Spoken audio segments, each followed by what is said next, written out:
Media మిత్రులందరికీ నమస్కారం. ఈరోజు నెల్లూరు జిల్లాలో సాగునీటి సంఘాల పరిధిలోని సభ్యుల ఎన్నికలు పూర్తయ్యాయి. ఆ తర్వాత డిస్ట్రిబ్యూటరీ కమిటీ ఎన్నికలు కూడా పూర్తయ్యాయి. దాదాపుగా నెల్లూరు జిల్లాలో సాగునీటి సంఘాల ఎన్నికలు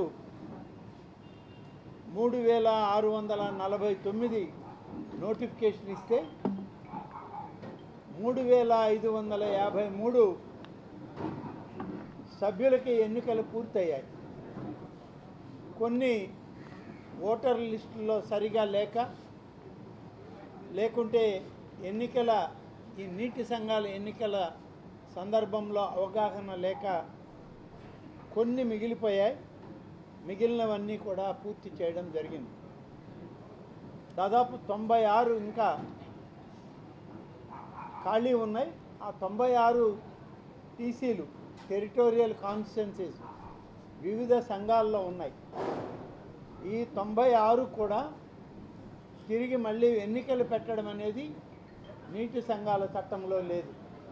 కానీ ఈ 96 కూడా ప్రతినిధులు ఉండాలి. కాబట్టి స్థానికంగా ఉన్నటువంటి వాళ్ళల్లో రైతులు ఎవరైతే ముందుకు వస్తారో అక్కడ ఉన్నటువంటి ఇంజనీరింగ్ అధికారులు కానీ ప్రజాప్రతినిధులు కానీ ఈ 96 ఖాళీలను భర్తీ చేయమని ఎవరైనా ముందుకు వచ్చి పేర్లు మాకు కావాలని చెప్పి అడిగితే వాటిల్లో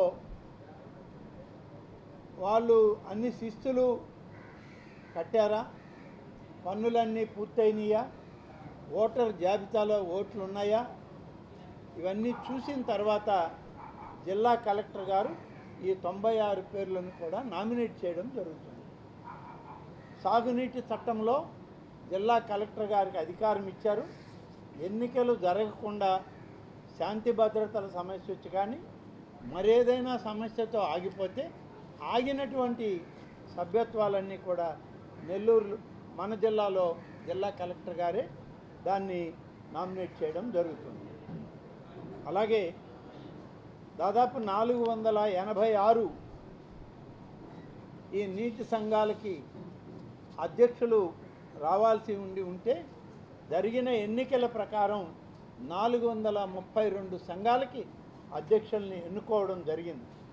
మిగిలినటువంటివి కేవలం 9 మాత్రం ఉన్నాయి. ఈ 9 కూడా అధ్యక్షుల ఎన్నిక కావాలి అంటే సభ్యుల యొక్క నామినేషన్లు పూర్తయిన తర్వాత వాళ్ళల్లో వచ్చినటువంటి వాళ్ళని రాష్ట్రంలో ఉన్నటువంటి ఈ వాటర్ యూజర్స్ ఇరిగేషన్ డిపార్ట్మెంట్కి సంబంధించినటువంటి కాడా అనే ఒక సంస్థ ఉంది.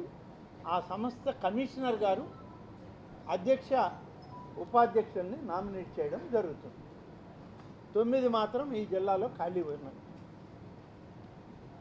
ఉపాధ్యక్షులు కూడా 486 నెల్లూరు జిల్లాలో పోటీ చేసి చేయాల్సింది ఉంటే 476 ఉపాధ్యక్షులు పూర్తయ్యారు. 10 మాత్రం మిగిలిపోయాయి. ఈ 10 ఉపాధ్యక్షుల్ని కూడా కాడా కమిషనర్ గారే ఇక్కడి నుంచి పంపించే నివేదికలను ఆధారం చేసుకొని జిల్లా కలెక్టర్ గారు ఇచ్చే నివేదికలను ఆధారం చేసుకొని వారు ఆ 10 మంది ఉపాధ్యక్షుల్ని నామినేట్ చేయడం జరుగుతుంది. ఇది ఎన్నికల ప్రక్రియ. ఈ ప్రక్రియ దాదాపుగా 98-99% ఇప్పటికీ పూర్తయింది. ఇక మిగిలింది ఒకటి ఉంది, ప్రాజెక్ట్ కమిటీలు. ప్రాజెక్ట్ కమిటీలకు సంబంధించి ఇప్పుడు ఎవరైతే డిస్ట్రిబ్యూటరీ కమిటీలకి ఎన్నికయ్యారో వాళ్ళే ప్రాజెక్ట్ కమిటీలకి ఓటర్లు అవుతారు. వాళ్ళల్లో ఒకరిని ప్రాజెక్ట్ కమిటీ చైర్మన్గా వైస్ చైర్మన్గా ఎన్నుకోవాల్సింది ఉంటుంది. అట్లా సోమశిల ప్రాజెక్టుకు ఒకటి ఉంది. మేజర్గా పెండాన్ డెల్టా సిస్టమ్కి కూడా ఒక ప్రాజెక్ట్ కమిటీ ఉంది. ఇవి రెండు కాక మనకి 2 మీడియం ఇరిగేషన్ ప్రాజెక్టులు ఉన్నాయి. మీడియం ఇరిగేషన్కి కూడా ప్రాజెక్ట్ కమిటీలు మీడియం ఇరిగేషన్లో ఉన్నాయి. దానికి కూడా ఎన్నికలు రేపు 21వ తారీఖున జరగాలి. కాబట్టి దానికి కావాల్సినటువంటి ఏర్పాట్లన్నీ కూడా నెల్లూరు జిల్లాలో ఉన్నటువంటి మన సోమశిల ఇరిగేషన్ డిపార్ట్మెంట్, తెలుగు గంగ అందరు ఇంజనీర్లు జిల్లా కలెక్టర్ గారి ఆధీనంలో ఉండి పని చేయడం జరుగుతుంది. ఈ 21వ తారీఖున ఆ మీడియం ఇరిగేషన్ ప్రాజెక్టులు, మేజర్ ఇరిగేషన్లో ఉన్న 2 ప్రాజెక్టులు పెద్ద వాటికి కూడా ప్రాజెక్ట్ కమిటీ చైర్మన్, వైస్ చైర్మన్ల ఎన్నిక చేయడం జరుగుతుందని చెప్పి నేను ఈ సందర్భంగా తెలియజేస్తున్నాను. ప్రాజెక్ట్ చైర్మన్లు, వైస్ చైర్మన్లు అన్నీ కూడా ఇప్పటికే ఇరిగేషన్ శాఖ మంత్రి గారి దగ్గర నుంచి ఆదేశాలు వచ్చాయి. మాకు కూడా నిన్న టెలికాన్ఫరెన్స్లో చెప్పడం జరిగింది. ఎవరైతే డిస్ట్రిబ్యూటరీ కమిటీ చైర్మన్లుగా ఉన్నారో వాళ్ళల్లో ఎవరు ప్రాజెక్ట్ కమిటీ చైర్మన్లుగా ఎన్నికైతే బాగుంటుందని స్థానికంగా ఉన్నటువంటి మీరందరూ అభిప్రాయపడతారో ఆ అభిప్రాయాల మేరకు మీ నివేదికలు పంపండి. దీన్ని పూర్తి స్థాయిలో విచారణ చేశాక పార్టీ నాయకత్వం ఒక ఆలోచన చేస్తుంది. రాష్ట్ర స్థాయిలో ముఖ్యమంత్రి గారి ఆలోచన మేరకు అన్ని జిల్లాల్లో ఉన్న ప్రాజెక్ట్ కమిటీ చైర్మన్లని ఎంపిక చేసుకోవడం జరుగుతుంది. ఇది ఉన్నటువంటి విధానం.